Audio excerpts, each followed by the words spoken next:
Hello दोस्तों, कैसे हैं आप। उम्मीद है सभी अच्छे होंगे। और आज हम देखते हैं अकाउंट में कुछ अलग से टॉपिक। और आज हम देखते हैं पहला क्वेश्चन क्या है। ये कहा इसने कि अंशों का निर्गमन किया जाता है। अंशों का जो निर्गमन है वो किस मूल्य पर किया जा सकता है वो देखते हैं। नंबर एक है क्या, नंबर एक है सममूल्य पर। अंशों का जो निर्गमन है वो कहीं पर किया जा सकता है, सम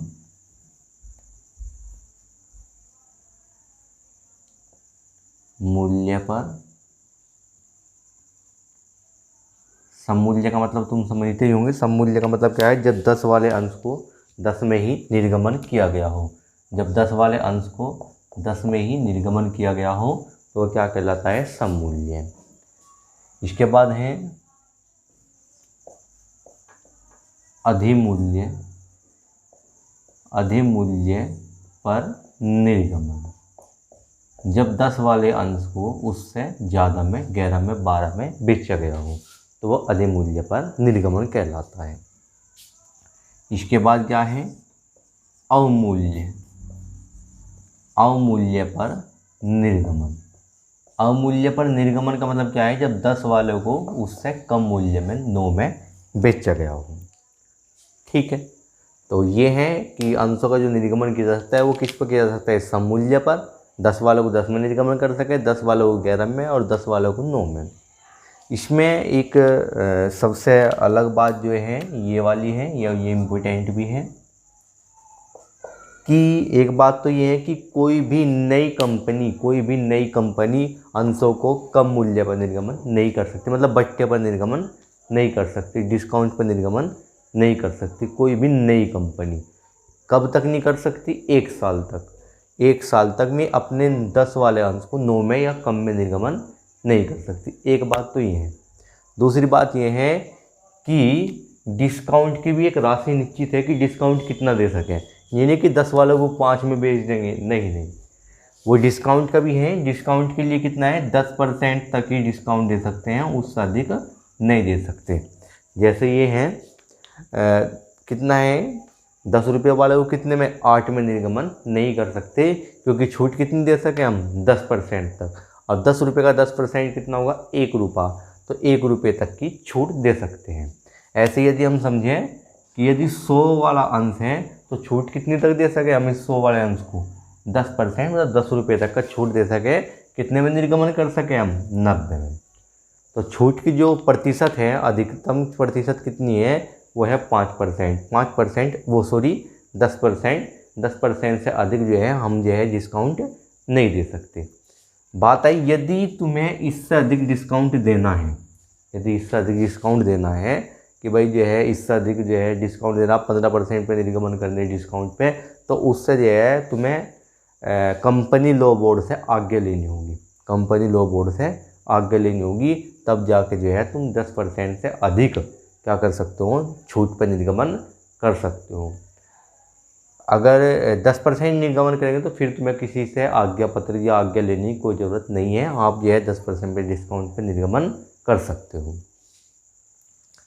तो ये था। अब बात करें अधिमूल्य। अधिमूल्य पे ऐसा कुछ नहीं है, तुम अपनी 10 वाले शेयर को कितने भी अधिक मूल्य पर निर्गमन कर सको।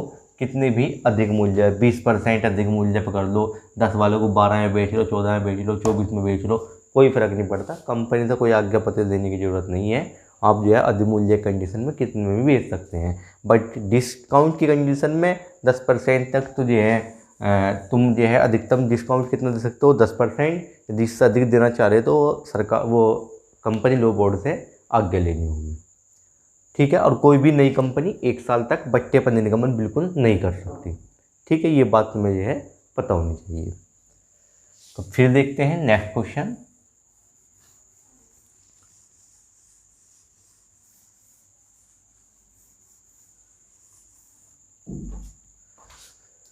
ये कहा कि अधि अभिमान अंश क्या है। अधि अभिमान क्या है या अंश क्या है।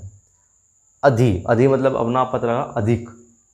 ठीक है, अभिमान अधिक अभिमान आया। ये क्या है, ये कंडीशन ऐसी है जब कंपनी ने निर्गमन तो कितने करे हो, 10,000 अंश, और आवेदन कितने के लिए आगे हो, 14,000 के लिए, तो ये कंडीशन क्या होगी, ये अभिमान की कंडीशन कहलाएगी। जब निर्गमन अंशों से अधिक के लिए आवेदन प्राप्त हो जाए तो वो क्या होगा, अभिमान कहलाता है। इसके बाद नंबर नेक्स्ट, ये इसका एकदम अपोजिट है। ये कहा न्यूनतम, न्यूनतम मतलब वो कम, अल्प अभिदान, ये अभिमान है, ये अभिदान है, ठीक है। तो अल्प अभिदान है, तो अल्प अभिदान मतलब क्या हुआ, न्यूनतम कम।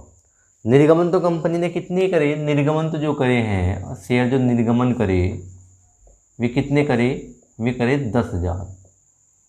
जबकि आवेदन कितने के लिए आए, आवेदन आए उनसे कम के लिए, तो ये क्या कहलावेगा, ये कहलावेगा अंश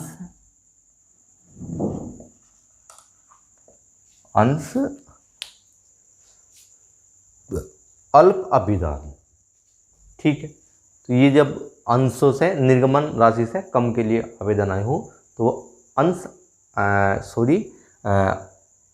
अल्प अभिदान कहलाएगा। इसके बाद देखते हैं number next question. Number next question में क्या बताया गया, ये अवशिष्ट याचना क्या है।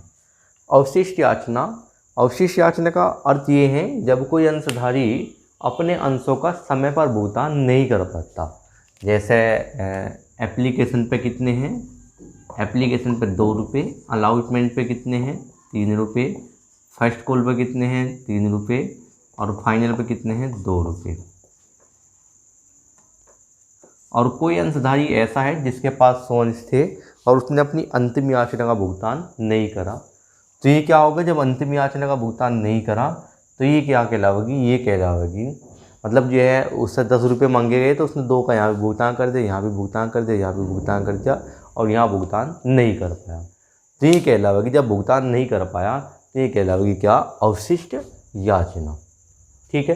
कितने अंश थे उसके पास, 100 अंश थे, तो 100 अंश के हिसाब से यदि हम देखें तो 100 गुना 2, कितने रुपये उसने नहीं दिए, 200 रुपये उसने नहीं दिए, तो ये क्या है, कोल्सिन एरियर, अवशिष्ट याचना। यदि कंपनी, एक बात और ध्यान रखनी है इसमें एक विशेष बात है और इम्पोर्टेंट भी है जो मैं अब बताने जा रहा हूँ। अवशिष्ट याचना, जब कोई अपने अंशों का समय में भुगतान नहीं कर पाया तो वो अगर कंपनी चाहे तो उससे बाद में भी जो है वे पैसा वसूल कर सकते हैं, पर जो है जब लेट हुआ तो लेट के लिए उसे कुछ पेनल्टी देनी होगी, कुछ पेनल्टी देनी होगी और कुछ जो है ब्याज के रूप में देना होगा। कुल मिलाकर बात ये है, कुछ इंटरेस्ट देना होगा। और इंटरेस्ट कितना देना होगा, देखो इंटरेस्ट की दर जो है वो कितनी है, जो अवशिष्ट है, अवशिष्ट पे जो इंटरेस्ट की दर है वो कितनी है, इंटरेस्ट की दर जो है 5% है, 5%।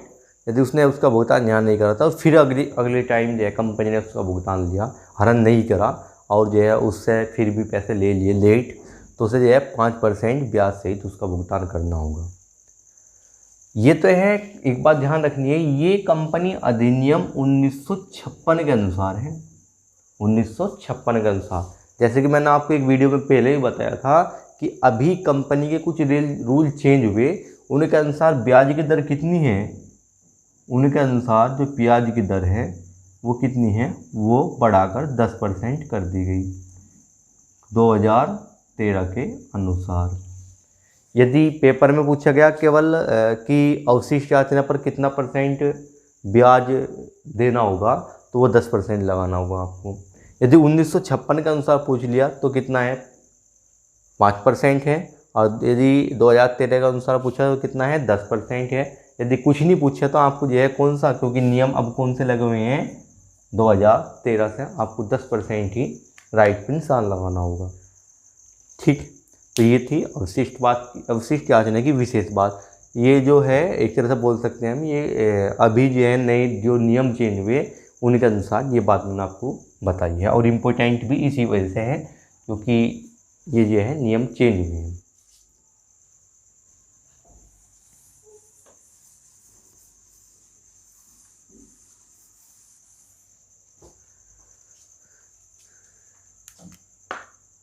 इसके बाद है नंबर नेक्स्ट, और नंबर नेक्स्ट में क्या बताया गया, ये कहा कि अग्रिम याचना क्या है। अग्रिम याचना, अग्रिम का मतलब क्या है, एडवांस। अग्रिम याचना ये है, जैसे एप्लीकेशन है, एप्लीकेशन पे 2 रुपये, अलॉटमेंट पे कितने हैं 3 रुपये, फर्स्ट कॉल पे कितने हैं, फर्स्ट कॉल पे 3 रुपये, फाइनल पे कितने हैं 2 रुपये, कुल कितने होंगे 10 रुपये। और अग्रिम याचना, अग्रिम याचना इस नाम से पता रहा, अग्रिम, ये अंशधारी ऐसे होते हैं जो बार बार की परेशानी से बचने के लिए एडवांस में भुगतान कर दें, अग्रिम भुगतान कर दें। मैं यहाँ पे भुगतान न करके, मतलब ये है इस फर्स्ट कॉल का भुगतान, वो सॉरी फाइनल कॉल का भुगतान ही फर्स्ट के साथ कर देंगे, या क्या करेंगी, सबका भुगतान एक साथ कहाँ कर देंगे, आवेदन के साथ ही कर देंगे, पूरा संपूर्ण भुगतान कर देंगे, ठीक है, बार बार की परेशानी से बचने के लिए। तो यदि कोई अंशधारी ऐसा करता है तो वो क्या कहलाएगी, अग्रिम याचना कहलाएगी। यदि अग्रिम याचना कहलाएगी और उसे जो है ऐसा करने पर ब्याज मिलेगा, किसे मिलेगा ब्याज, जो अंशधारी है, जितना पैसा लगाया है और टाइम से पहला भुगतान कर दिया, ठीक है। और ये बात मैंने तुम्हें पहले भी बताई थी और मैं अब फिर भी इसे रिपीट कर रहा कि इनके जो गैप है, इनका जो गैप है वो कम से कम कितना है, कम से कम जो है 1 माह है, और अधिक से अधिक कितना है 3 माह है, ठीक है। एप्लीकेशन, आवेदन, इन सब के बीच का जो गैप है वो कम से कम कितना है 1 माह है, और अधिक से अधिक कितना होना चाहिए 3 माह।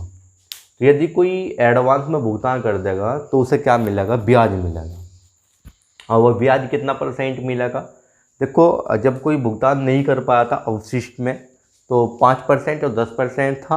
अग्रिम की कंडीशन में क्या है, जब कोई एडवांस भुगतान कर देगा तो उस पर जो ब्याज की दर है वो अलग है, वो कितनी है, वो 6% है, और नए नियमों के अनुसार कितनी है, नए नियमों के अनुसार बढ़ाकर फिर दुगनी कर दी, कितनी है 12% है। ये कहने के अनुसार है, ये है 1956 के अनुसार, और ये किसके अनुसार है, 2013 के अनुसार, ठीक है। यदि उसमें 1956 के अनुसार पूछा तो आप कितना बताओगे, 6%, और ये 2013 के पूछा तो कितना बताओगे, 12%। यदि कुछ नहीं पूछा, केवल इतना पूछा गया कि कितना ब्याज होगा अग्रिम याचना पे, तो आपको जो है 2013 के अनुसार ये आंसर देना होगा, कितना 12%।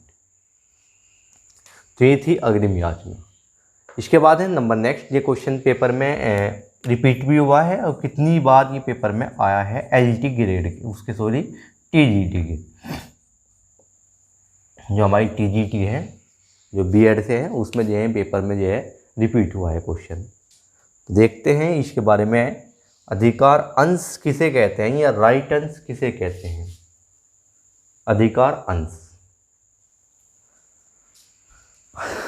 अधिकार अंश, ये अंश स्पेशल उन्हीं के लिए निर्गमन किए जाते हैं जो पुराने अंशधारी है कंपनी के, जो पहले से ही अंशधारी चले आ रहे, उनके लिए अंश निर्गमन किए जाते हैं। ये क्या कहलाते हैं, अधिकार अंश। इन्हें खरीदने का उन्हीं अधिकार है जो पुराने अंशधारी है कंपनी के, जो पुराने खरीदने वाले हैं अंशों को, इसलिए इसका नाम क्या रखा गया, अधिकार अंश या राइट अंश। इन्हें खरीदने का उन्हीं राइट है जो पुराने अंशधारी हैं। बस ये बात है थी इसमें। तो इसमें क्वेश्चन ऐसे करके रिपीट हुआ था कि अधिकार अंश निर्गमन किए जाते हैं जनता में, या फिर कंपनी के जो संचालक हैं उनके लिए, या जो कंपनी के जो कर्मचारी हैं उनके लिए, या कंपनी के जो पुराने अंशधारी हैं उनके लिए। तो आपको जो बताना है, जो पुराने अंशधारी हैं उन्हीं के लिए ही ये निर्गमन किए जाते हैं, ठीक है। तो इस तरह ये हमारे कुछ क्वेश्चन थे, आज कंप्लीट हुए। तो फिर मिलते हैं नेक्स्ट वीडियो में। Thank you.